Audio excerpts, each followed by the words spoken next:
fucking alive. God damn it! If you know what I'm talking about. There's three kinds of people that know about that, or that could react to that statement. Type 1 has no idea what I'm saying. Type 2 has seen a few Rich Piana clips, and then there's the hardcore guys who have seen all of the Bigger by the Day. Potentially they've even rewatched it. But this, these last 2 weeks have been kind of a wild ride for me. So I can't even do like a proper post Arnold breakdown because this last week has been so rough, which is like, it's, what's the word I'm thinking of? Not ironic. I don't know, maybe ironic. The timing was just impeccable because I was just talking to somebody about food poisoning while traveling overseas, and then I wake up, I think it was on Tuesday, maybe Monday, I don't even remember, but I had breakfast at this hotel, and it's like, whatever, it's fine, it's not really that good, honestly, but they had this yogurt, and it was like, I don't know, I couldn't find the expiration date. It wasn't just shown, so it must have just been individually packaged. I swear it was the yogurt, but let me get into it first. So I have one, I open up another one. This one was moldy on the inside. Now, after I've already eaten one that was sitting right beside it, so, in my head I'm thinking, all right, well, that's pretty gross. I guess I'll be okay. Apparently not. And then throughout the day, just getting to walk around Siena with the crew. So had some pizza, had a bunch of beef tartare. That might have done me in as well. It's got egg yolks. I don't know if I had salmonella. Probably not. I don't know. But, and then I had a big ass dry-aged T-bone steak for dinner, which I was a little bit suspicious of that the next day because, dry-aged meats, like, maybe that could have done it. But then I look it up and it's like, well, dry-aged steak isn't a super likely culprit because if it had gone bad, the whole thing would be, like, completely rotten. So it's not like you'd know if it was bad. So either way, I wake up the next day. This is now Tuesday, I think. So this is last week. 10 o'clock. All right. I'm honestly, as an organism, I feel fine. I go to the bathroom. A little rough, but, what are you going to do? Get up, get my stuff ready. All right. A little bit of a quicker trip to the bathroom. Not good. All right, well, I'm still going to the gym. Come on, what am I, crazy here? This is supposed to be a leg day. So we order a taxi, head down into the city. I get into the gym. I didn't have my pre-workout or anything, which I guess probably would have helped because pre-workout probably would have hurt my stomach even more. And I start trying to do calf raises to warm up for hamstrings. It wasn't happening. By now, it's about 2 o'clock on Tuesday. My stomach's doing some twists. I'm starting to feel like I'm going to throw up. I'm just going back and forth through the bathroom and trying to order a taxi outside. The guy, all the guys who worked there, knew who I was. So I go down. I'm like, oh, hell yeah, man, this gym's sick, nice. Come back up, 15 minutes later. He's like, oh, you're done already? I'm like, oh, dude, just stomach's wrecked. So either way, get home, and then I'm dying at this point. Just as soon as I get into the hotel room, bag on the floor, shoes off, everything. Well, you can imagine. I'm talking fluids were flowing out of both ends. And and this was going on till midnight. There was no relief. So I'm just going back and forth. Like, this was the first time I've been bedridden sick for quite a long time. And, I'm just going back and forth. I'm watching JoJo's Part 3, and then I go back and watch Part 2. So that's basically how I spent all of this time, at least when I was, semi-awake. But the worst part of that first day, let's just call this food poisoning day 1, was I could not drink or eat anything. And it got to the point where, at 3 o'clock, I'm dying, but I still feel relatively okay. But by like 10 midnight, I mean, I was starting to like worry if I was going to have to call somebody to, or not call somebody, but like go somewhere to get like IV fluids, because I can't replace my electrolytes in my water, because every time I drink something, by 9 o'clock at night, it got to the point where it's like, all right, I get the temporary relief of drinking this Italian 0-calorie energy, or not energy, but 0-calorie like sports drink, and then 30 minutes later, well, I get to taste it again, not to be too gross. So I do that a few times, and then by the next day, Wednesday, when I wake up, and I'm barely sleeping, I'm getting like 2 hours each session before I have to get up and go back to the bathroom. Wednesday, it started to chill a little, but really, I mean, basically from Wednesday until Friday, out of commission. Barely eating anything. I get some crackers and stuff, and I was trying to put some food down. But what really sucked was, like, every time I'd eat something or drink something, it would just sit in the top of my stomach. Like, it didn't want to actually flow through me. So I'm sitting here, I feel like this bloated feeling. Oh my God, it was awful. And then the cherry on top was Saturday, I had to fly back to Ohio. Like 18, actually including all the driving back and forth and the layovers, I think it was like 21 hours of travel. And I don't think anybody on any of the planes that I was on, it had like 3 connections, nobody was in the bathroom as long as me. And that's not a flex. So, I'm just thugging it out. It's pretty much terrible. I get home at midnight, and I'm still kind of coming out of it. I'm getting back into the groove now. Like, I feel like I can actually get a good arm day in right now. But yeah, that's my little food poisoning story. So I guess there's a few takeaways from that. Make sure your dairy products are cold to the touch. I guess there's a few other messages. Sometimes shit gets real. I think that's probably the most accurate to the situation. But yeah, that was not awesome. So that's kind of been my struggle for the last, I think, just about 6 days. Not good. And I'm still coming out of it. But what's really weird, or not really weird, but just kind of definitely doesn't help, is the fact that I have now gone back and forth between like holding an insane amount of water and extra fluids and carb retention to being really depleted like twice in a 2-week span, because for the Arnold UK, water deplete a little bit, not as much as in Columbus, but a bit. So deplete, fill up, and then now from being sick, basically just deplete again. And then now I'm kind of in the process of just getting some more fuel into my system. So I was weighing, like in the last workout, in that back in Italy workout, or I think the arm day that was before that, I probably weighed 240 something, maybe 240, actually not 240, totally 245. Now that's a lot of like intramuscular water and carbs, and I was holding a lot of water like subcutaneously, like just kind of having that bloated look. And then now I'm back to 228 from being so just flattened and freaking depleted.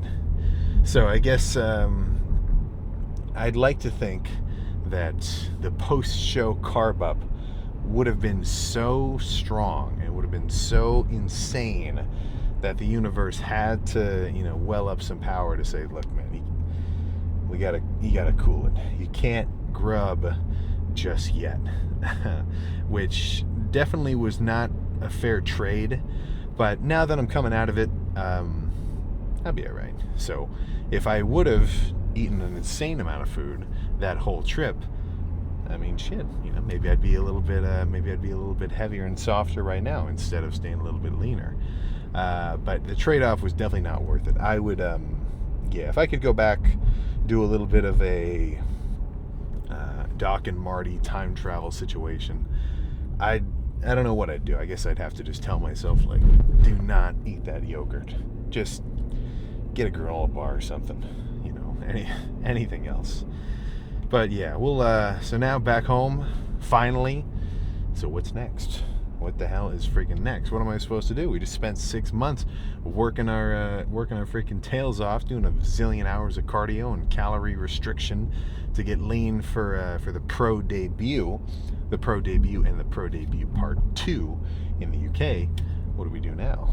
Well, let's assess the situation. And when it comes to my motivation for the gym, or for like muscle building, bodybuilding in general, it's not so cut and dry as like, okay, I'm gonna do a competition.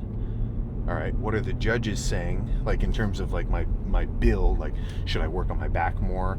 Like that's not exactly how I'm looking at it, because that's not the point. I'm doing it because I want to be big, and it's fun for me. But getting to see myself on stage, especially like obviously Mike Sommerfeld won in the UK, but what was really jarring for me was seeing Wesley's back when we were doing, especially in that like back relaxed pose. I think part of that was just posture. Like if I turn it into more of like a lat spread, I probably could have made my back look a little cooler. But even just doing a back double bicep shot, Wesley's back is fucking huge, So obviously he's definitely a bigger guy, that's for sure. And he's like 6'3". But what that tells me is I think I may be underestimating the amount of mass that my back should have. Historically, I've always thought my back was like a really strong point, to the point where I could kind of chill out on it. But I think actually seeing how all these guys looked, literally top of the game pros, which is what I want to look like, not for the sake of like I want to look like that so I can compete well, more so I just want to look like that because it's freaking cool. What that tells me is I think some more back mass is solid, but not so much that it's a singular jarring weak point, because I want bigger triceps, and I want a bigger chest, and I want bigger legs, and I want bigger shoulders, and I want bigger forearms and calves, and hamstrings and quads. I guess I already said legs, but so really we're just back to normal. So phase 1 of this post-show period of time is going to be regaining some strength. And so I'm certainly not like today is not off-season day 1. Oh, I thought I was going to hiccup. We're not there yet. I've kind of build up. I've got to build up that momentum first. So this is kind of just going to be probably a few week phase of just getting back into the groove, kind of a maintenance phase, because I don't want to eat too much too fast.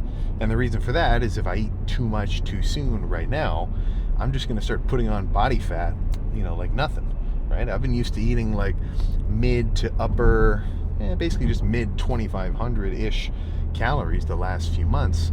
So if I start trying to ramp it up to 4,000, I mean, it doesn't even feel like ramping it up. I could just start eating 4,000 a day, to the point that it wouldn't even be a challenge. Well, that's a big ass surplus. I've nearly doubled my calorie intake for the day. So am I really going to be able to use all of that energy productively to, put on size?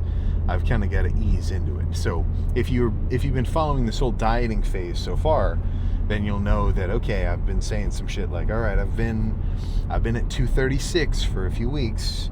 I think I got to up my game. I think I need to drop my calories. I need to up my cardio.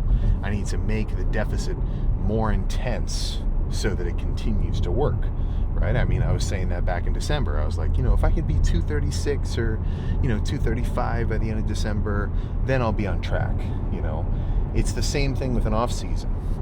So as much as I'm going to start with a minor surplus, really just start at maintenance calories, I'm going to gradually increase that, every few weeks or so, to make sure that the scale continues to increase. Obviously, I'm trying to get bigger and put mass on, but also that I don't get too soft. So that's where you've got to kind of look into yourself in the mirror and what the number reads on the scale, and play back and forth with the two in tandem, because one isn't the total answer. If you look in the mirror and you're staying pretty lean, but you're not actually growing, well, the mirror's telling you you're looking pretty good. but you're not progressing. You're not getting any bigger. Are your lifts moving up at all? If not, well, then you're definitely not progressing. But if you only look at the scale and you're thinking to yourself, man, I just need to, I've said this before, like, everybody gets to 200 pounds. Well, I don't mean 200 pounds with like 40 pounds of extra body fat. That's not exactly what I'm saying. So it's kind of a bulk responsibly sort of situation where you need to eat enough food that you're growing, but not so much that you overdo it and you get basically just, fatter for no reason, So it's kind of a tricky subject, because usually people don't have a problem eating too much. Usually eating too much isn't the problem. So that's why I can be really like blunt and say, dude, you gotta eat more fucking food. We've seen it all, literally that's the theme of almost every Bigger by the Day video. Dude, eat more freaking food. Now, obviously for some, if you can eat enough, well then you're good. You can kind of tone it back a little bit. But for the most part, what ends a bulk or what kills a bulk, at least its progress for many, is simply lack of calories, right? Lack of food. So we're going to get into that. A lot of you guys, or at least a chunk, have kind of had a break from me, basically kind of, giving out sort of, not mean-spirited, but kind of like really straight up kind of sort of tips about like, oh dude, you can't eat. That's your problem. You can't get some food down, because I've been dieting the last 6 months, so I haven't even wanted to think about bulking. But now the tides have begun to turn, right? It's like you've thrown a freaking ball or something up in the air. Right? It's going up for a while, but now it's coming back. Gravity has begun its pull. So how about we just get straight into the training and probably cut to a little bit of a post-workout meal. And now it doesn't have to be like, essentially dog food, right? Like, all right guys, I got a can of chicken. I crushed up 3 rice cakes into it. yeah. Oh my gosh. If you've ever dieted hard, that is a good meal in the moment. But as soon as the diet is over, oh my god, my food's gonna look a lot different. Let's just put it like that. But yeah, I think nothing else to say. Let's just go get this workout freaking started. We're back. All right, this is not the wildest lift, because I'm still kind of, actually, yeah, shit. I'd say in recovery. Not like serious in recovery, like an injury. But yeah, there's no point wrenching my elbows or thrashing my forearms by trying to curl too heavy. So really, let's just get a fucking pump. Yeah, we're good. This thing's on. So let's just start with some single arm alternating reversed tricep extensions. And these are just different, when you do overhand, you can definitely bias your long head more, which is usually like the biggest chunk of your freaking tricep. But, if you go underhand a little bit as well, you might get some shorter head, a little more than normal. And it's just different, and isn't that what we want to do? Make our training different each time. But yeah, let's get a pump and then we can discuss.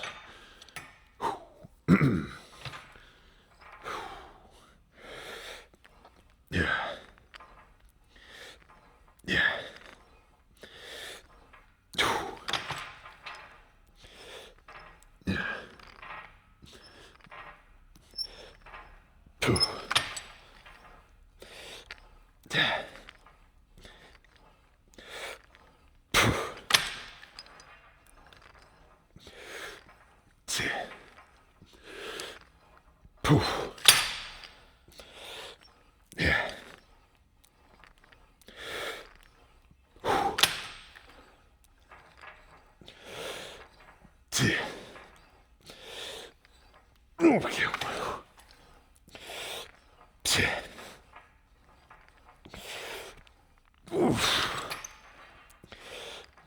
Yeah.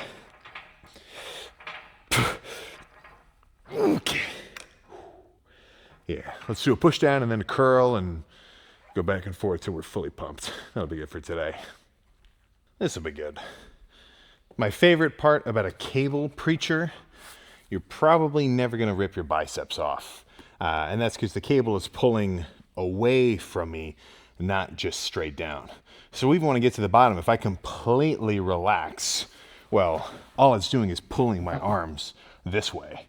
Whereas with a free bar, like a dumbbell or something, if I straighten them all the way, well, the weight is pulling my hands down, and it wants to, let's not even say it, but this will be good. Not too heavy either.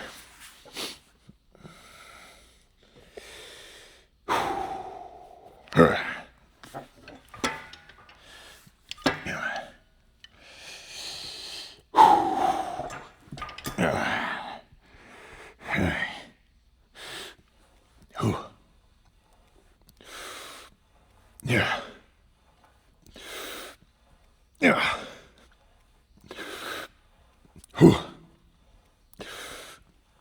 Okay.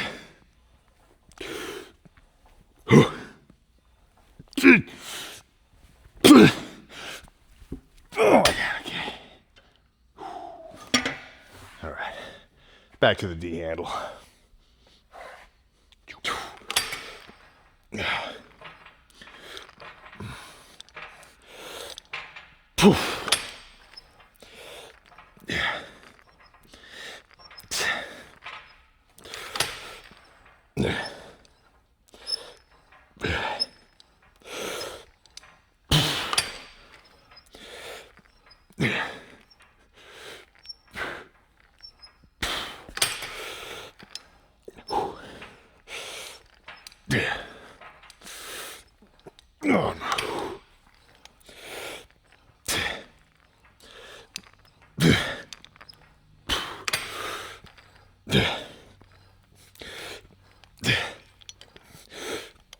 Okay. Oh. All right. I'm definitely like extra fatigued, but honestly, I feel better than I thought. I thought I was gonna have to put on like a brave face for this workout because I wanted to do something. Like I didn't want to just sit at home for another day. But actually, I'm feeling a little freaking better. Let's get back to the curls. Like I'm not 100%, but I'm not that bad.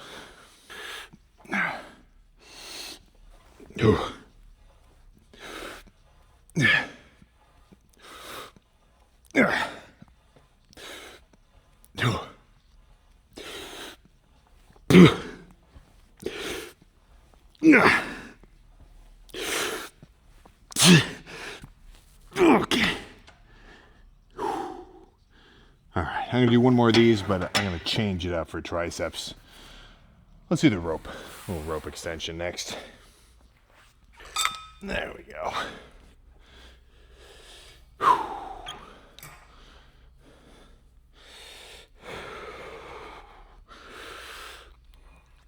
Yeah. Ooh. Yeah.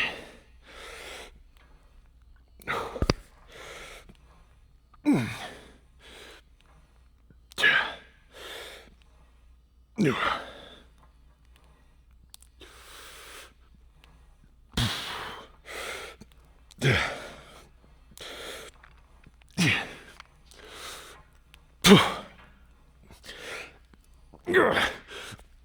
Okay. Oh, yeah, back to preachers. That feels pretty good. I can go a little heavier for the next one. Not too heavy, though.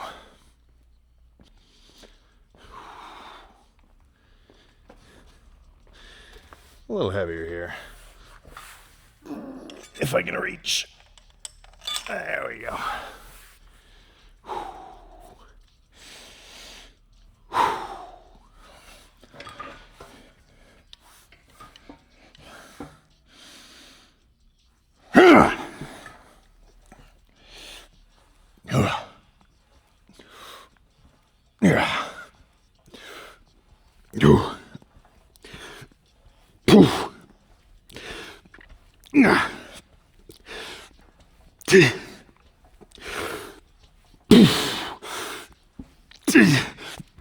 Okay, shit.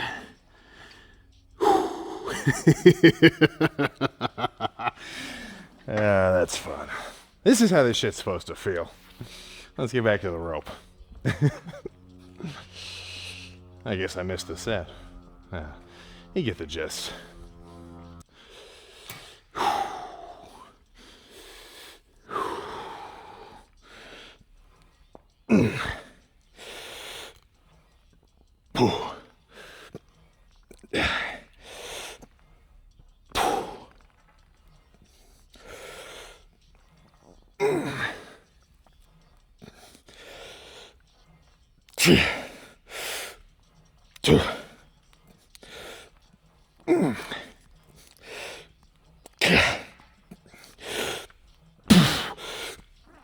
Okay.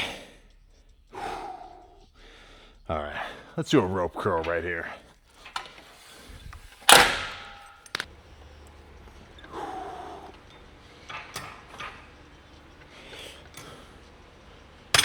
And go a little heavier.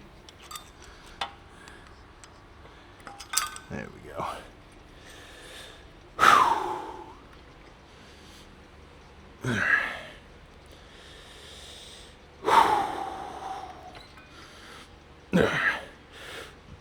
Okay, that's actually too heavy.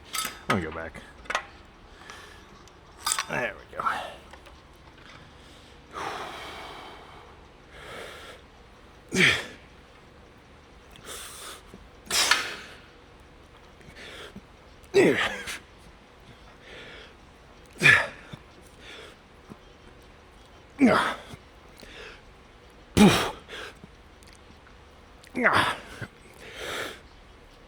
Okay. All right. Let's do an easy bar push down now. Steal it from the preacher. The full stack is a little crazy. Let's do 80% of the full stack. 190 out of the 250 available. That'll be about right.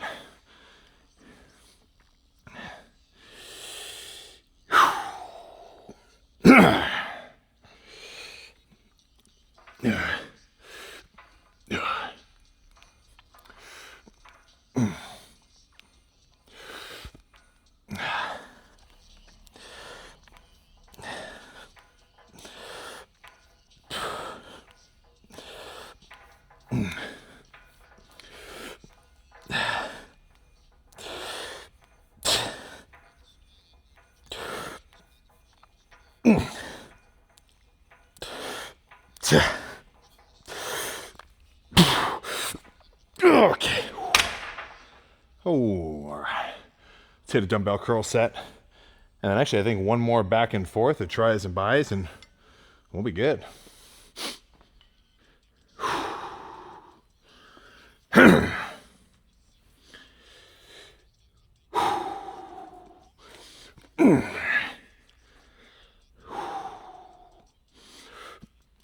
Yeah.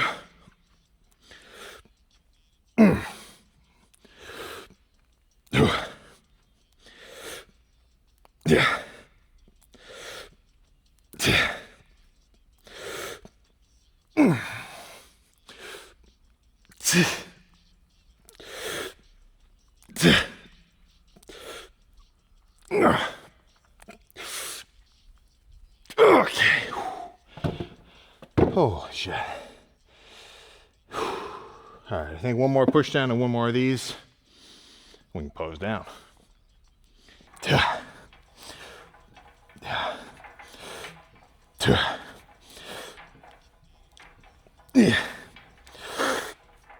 Oh, shit.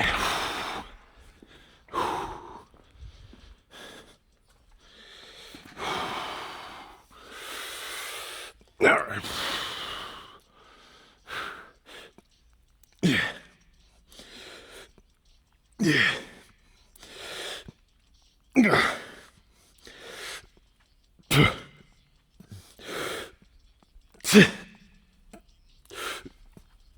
Okay.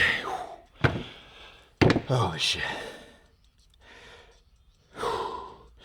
All right, that's all my arms got today. Let's see. Let's see how we're freaking looking. I feel pretty good. So let's see if the mirror reflects that. All right, so the battery is near dead, so I may have to cut this pose down short. But let's see how we look.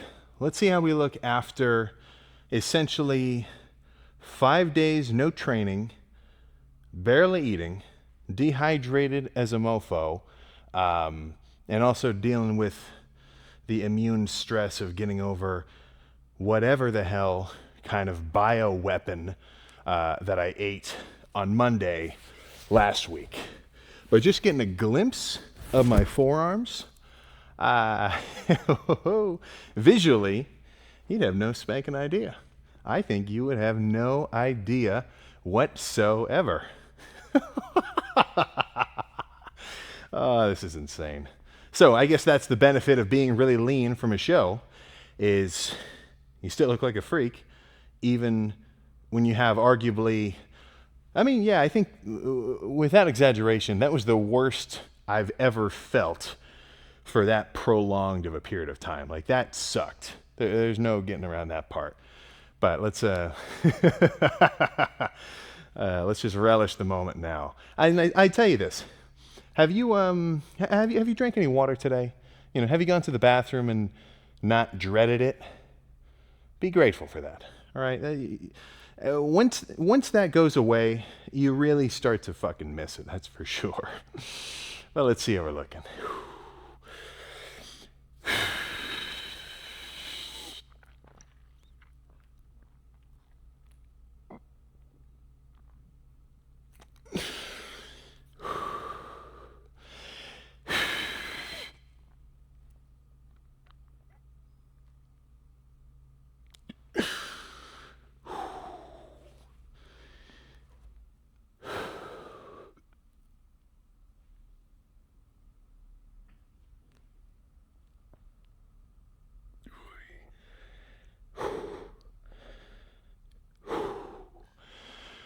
Okay, all right.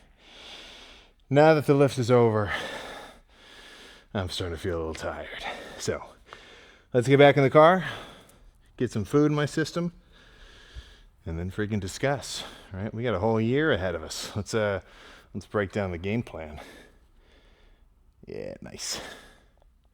It was 5 miles to empty. Luckily, we freaking made it. So, yeah, this kind of sucks. Right at a gas station, treats galore. I didn't even want to go in and eat anything because my stomach is still feeling freaking funky. So that's kind of a downer. In my mind, I'm thinking, all right, diet over, let's get real. Let's get some freaking treats in my system. But now it's like I don't even want to freaking eat them just because it's... Well, I guess that's probably good for the rate of the recomp instead of just going straight into, full power food intake. More so just kind of easing into it, which is what I want, So going forward, if I can break down the game plan of probably the next month. Honestly, I don't think any kind of off season really is gonna actually get into full swing for about a month or so. So these videos won't be like day 1, day 3, it's just kind of a recomp phase of getting out of show prep into just regular lean lifting again. Just kind of from a main gaining. Or actually, main gaining isn't even the right word. Just a, reintroduction of higher carbs, a bit more food, heavier training, and just kind of getting my strength stats back up because they are low. They are freaking low. It was, what was it, about 6? Oh my god. Whatever. It was about 6 or 7 months ago, maybe 8 months, I don't know. But I was squatting 6 plates for 8. I wouldn't even want to put 4 plates on my back right now. It's gonna take a while to get up to that, let's just say, load ability. So that's what I'm gonna do for the next 4 months, or the next 4 weeks. Just get my strength back, get some food reintroduced, also get over the sickness, which kind of sucks, but what are you gonna do? I guess a bellyache can delay the pump. It'll never stop it, but it can certainly delay it. But I think I'm getting back. I think I'm getting back to normal now. If I wake up tomorrow and everything is flowing as it should, that'll be good. That will be cool. So that would put me at a full week of this ailment, which kind of sucks. I know I keep saying that, but I mean, shit, at least it's over. I mean, I'm not joking. I would, yeah, that's not something I could really recommend to anybody. So I guess if you're traveling, make sure you just keep a freaking closer eye on the food that you're eating. On the bright side, though, I'm glad that happened after the Arnold UK and not before. Because if I got hit with that before, like, even the week beforehand, it would have totally screwed me, And shit, imagine doing all this stuff to compete at these two shows and then having to pull out of one just because I ate a freaking, bad yogurt. It'd be terrible. But yeah, we're back, and it definitely feels good to be back. This is, I've been gone for a while because I've been out of the country since the night of the 21st. So it's been like about 2.5 weeks, 2 weeks or so, something along those lines. Yeah, so this is nice, and I don't want to say it's a relief now that the competition's over, but in a way it definitely is. It's like, obviously I wanted to do it, but it's like a crazy leg day. You also get a catharsis once you've done it and once it's over, and you can say, all right, sweet, I did that shit. Ooh, let's take a minute. But getting into more of a kind of post-Arnold recap. Like, I was a little distracted just by even getting in the zone for the workout on the way to the gym today. Let's make sure all right, yeah, audio's still clicking. But yeah, I get to see some videos of some of the side-by-sides, and obviously the wildest one is me, Mike Sommerfeld to my right, and then Wesley on the left. So obviously they're freaking huge. But from my freaking perspective, not incomparable. Obviously they're insane, like they're way bigger. But shape-wise, like, let's just put it this way, if you kind of blurred your vision a little bit, yeah, they're bigger, but we're getting there. And that's what I really want. So I was definitely bigger, fuller in the Arnold UK compared to Columbus, but that's just a show by show change. But year by year from last year, got some more contractile tissue on my frame, and I think one thing that's kind of cool, which I'm starting to notice, is the bigger that I'm getting and the more I do these kind of dieting phases in between, the easier it is to get leaner as well as get bigger without getting so soft. And part of that is just the fact that the more food that I'm eating, it's like, if I'm just trying to optimize for feasible size gain, what I've kind of end up noticing is, all right, well, shit, if I want to eat a bunch of food, for a long period of time and feel like good and actually recover and digest it all well, I just kind of got to eat simpler foods, so not so much just junk and everything else, but actual just plain meals.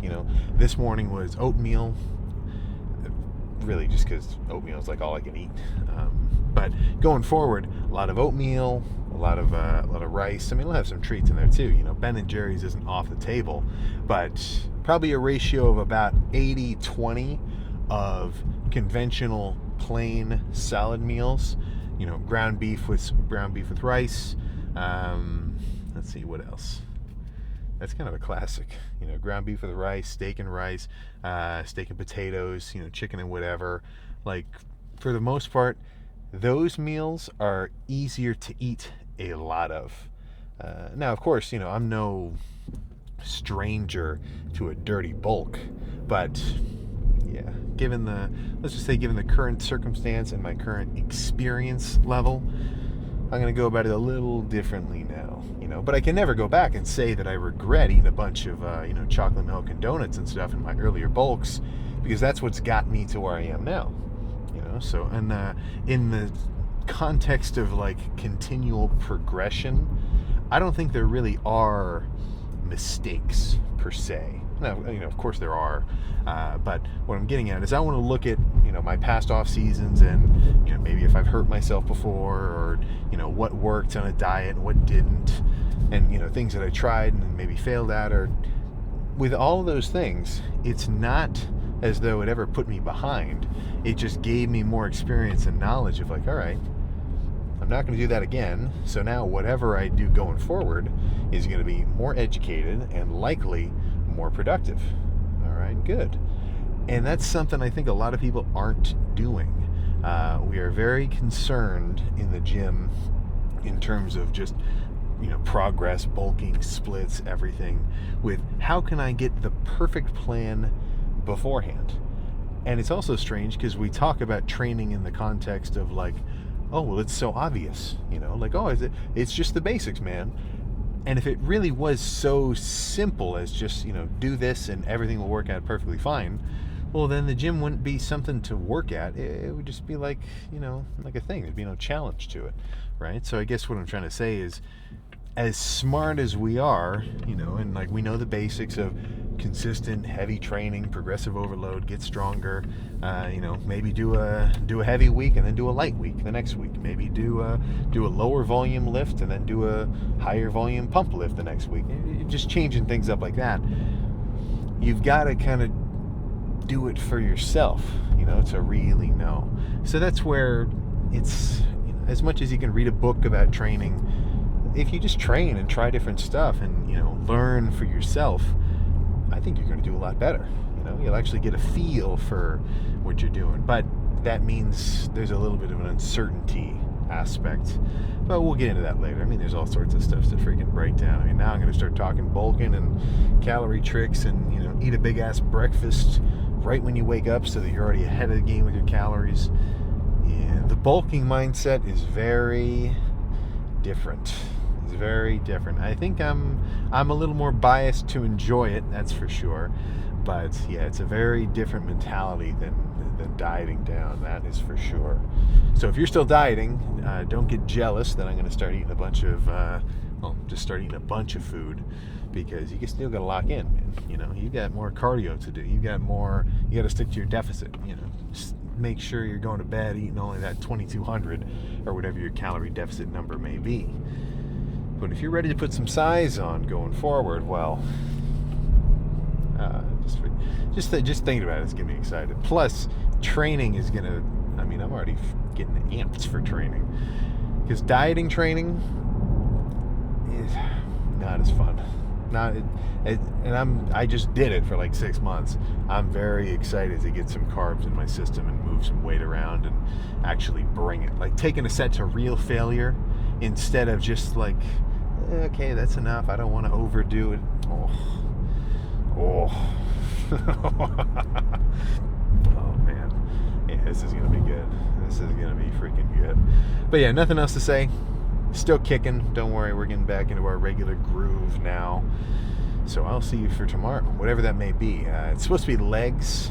If I'm still feeling a little bubbly, I might save legs for the next day and make tomorrow like shoulders and forearms or something. Kind of have it be like a half rest, just sort of gap day. But we'll see. I got to see how I feel when I wake up and get a good night's rest and hopefully clear up the last bit of whatever the hell's going on, in my midsection. But yeah, that's all. So I'll freaking see you tomorrow.